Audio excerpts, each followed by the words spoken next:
Bonsoir à tous et que la paix du Seigneur Jésus-Christ soit votre partage.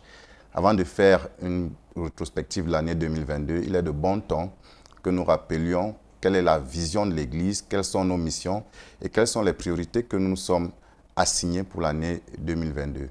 Je voudrais dire d'entrée de jeu que nous sommes une église locale de la CMCI-EA, Communauté missionnaire chrétienne internationale et église associée, basée dans la ville de Douala, qui compte aujourd'hui 4 centres d'évangélisation, notamment à Bonamoussadi, à Bonabéry, à Douala-Est, à Akwa, et une trentaine d'églises de maisons où Jésus-Christ est célébré, adoré et où des disciples sont bâtis toutes les semaines.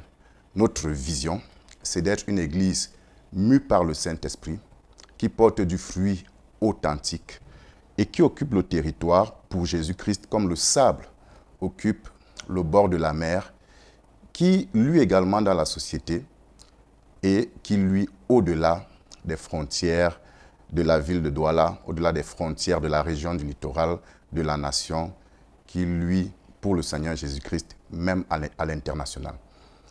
Ça, c'est notre vision. Notre mission consiste à préparer pour le Seigneur Jésus-Christ un peuple bien disposé pour le second retour de notre Seigneur Jésus-Christ, en bâtissant les disciples, en repoussant les ténèbres, en améliorant les conditions de vie des populations et en implantant des églises dans lesquelles le Seigneur sera célébré et exalté. Quelles sont les priorités que nous nous sommes assignées pour l'année 2022?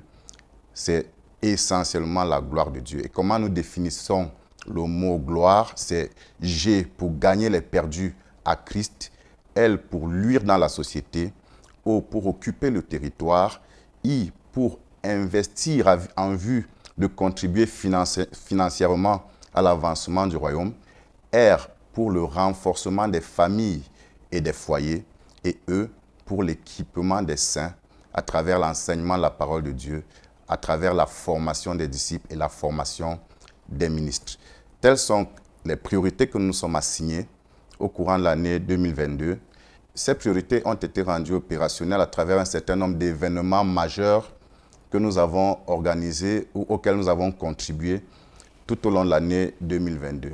Le tout premier était la nuit de la traversée qui s'est achevée le 1er janvier, la nuit de la traversée comme celle dans laquelle nous nous trouvons aujourd'hui.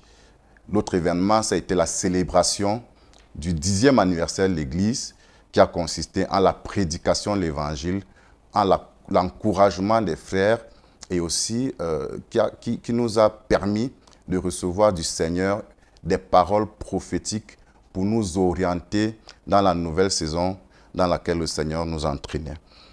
En plus de ces événements, il s'est tenu une conférence des femmes très impactante, Midian Women Conference, donc, qui a consisté à impartir aux dames le manteau des femmes dans la Bible qui ont influencé leur génération, notamment Myriam, notamment Déborah et Anne, avec la participation du prophète Sadou, qui est venu de l'Inde et de plusieurs personnes qui sont venues de plusieurs pays.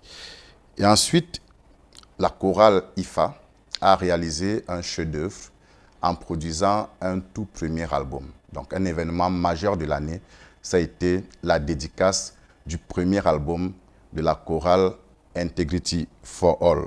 Nous avons également contribué à l'organisation et au succès d'une conférence internationale des jeunes à Yaoundé, qui était un premier événement en ce genre qui s'est tenu au Palais des Congrès à Yaoundé, qui a vu la participation des jeunes venant des divers coins de la nation et même de plusieurs nations, y compris les jeunes de Douala.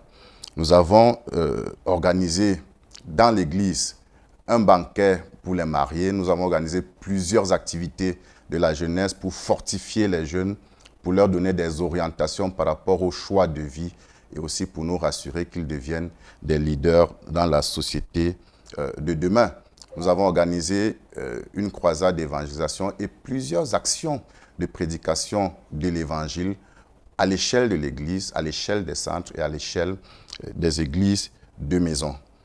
Cette Église a été nourrie abondamment par la parole du Seigneur, selon ce que la Bible dit, que la parole du Seigneur demeure abondamment parmi vous. Dans ce cadre, nous avons tenu des retraites d'enseignement, notamment 2 retraites où nous avons abordé 2 thèmes majeurs. Le premier thème étant le réveil spirituel, le deuxième thème étant l'unité du corps, qui est une manifestation du réveil spirituel, mais qui est aussi un élément déclencheur du réveil spirituel.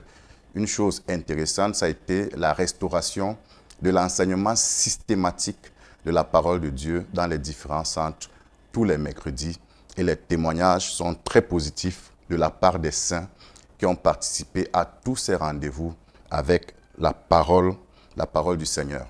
Nous avons été également présents sur les réseaux sociaux à travers notre émission Oasis, où nous avons abordé divers thèmes visant à ramener les cœurs de ceux qui connaissent Jésus à leur Père et aussi à attirer les perdus vers le Seigneur. Une émission dominicale que nous diffusons tous les dimanches à 20h30. Il y a eu des projets majeurs qui ont été réalisés, notamment l'implantation d'un centre, le centre d'Aqua, dont j'ai parlé préalablement.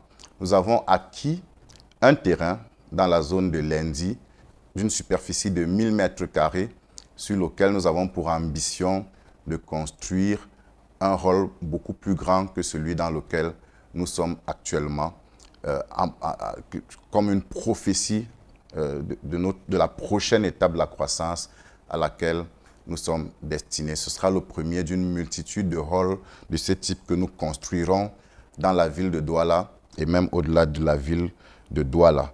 Et nous avons implanté également de nouvelles églises de maison, notamment dans la zone de Bonabéry, dans la zone de Douala-Est et même dans la zone de Bonamoussadi.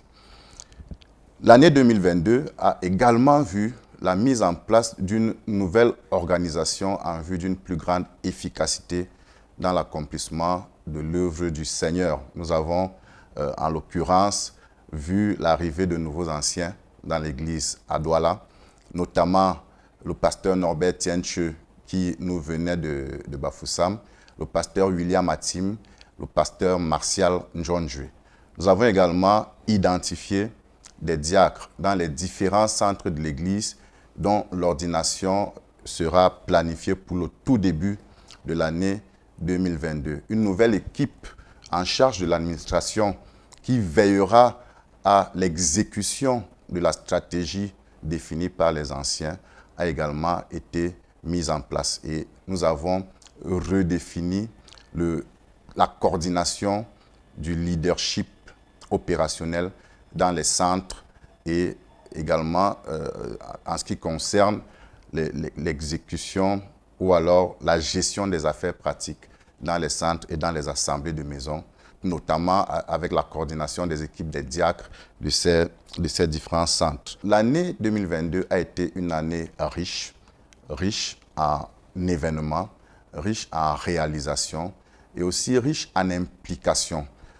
Un événement ou un élément majeur que je souhaite mentionner en ce qui concerne l'année 2022, ça a été le renforcement de la cohésion et de la mobilisation du leadership de l'Église autour de la mission que le Seigneur nous a confiée, qui s'est manifestée notamment par la tenue d'un certain nombre de retraites de prière pour partager notre vision commune, pour la mener à l'existence à travers les prières et pour aussi veiller à l'exécution de cette vision commune.